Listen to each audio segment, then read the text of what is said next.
Sa mga nagtitinda, doble ingat at baka mabiktima kayo ng modus na kung tawagi, palit pera. Isang pwesto sa palengke sa Cavite ang tinarget ng dalawang babae kung saan ang 1,000 pinalitan nila ng 100 piso. Tinutukan yan ni Mariz Umali. Pansinin ang dalawang babaeng bibili ng soft drinks mula sa tindahan sa Imus Public Market.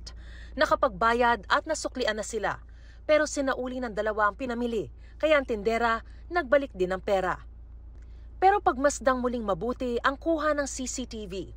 Sa ilang segundo lang na abala ang tindera sa pagkuha ng supot, may iniaabot ng pera mula sa sukli ang babae sa kanyang kasama. Ito na pala ang tinatawag na palit pera modus. Bumili po siya ng soft drinks, tapos nagbayad po siya ng 1,000. Sinuklihan ko siya ng 877. Tapos binalik niya sa akin, kinancel niya ang binili niya.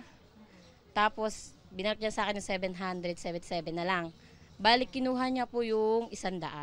Ang siste, yung 100 pisong itinago ang gagamitin palang pambudol.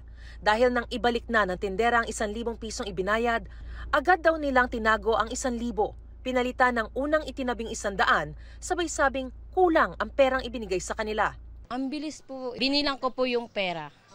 Then nagkulang po siya. Then agad po kung tumakbo, hinanap siya. Then nagkita po kami dyan sa kanto. Kinuha ko po yung 1,000 kasi naghahati na sila. Humingi ng tulong sa Bantay Bayan na nakaistasyon sa palengke ang tinderang biktima. Gumawa talaga po ako ng paraan. Kasi po ako po mag-short talaga sa amo ko. Anong mangyayari? Magbabayad po ako. 2 linggo ko yung naabunuhan. Para lang mabayaran yun. Tapos ganun gagawin nila sa akin. Marangal ang trabaho ko. May 2 anak ako.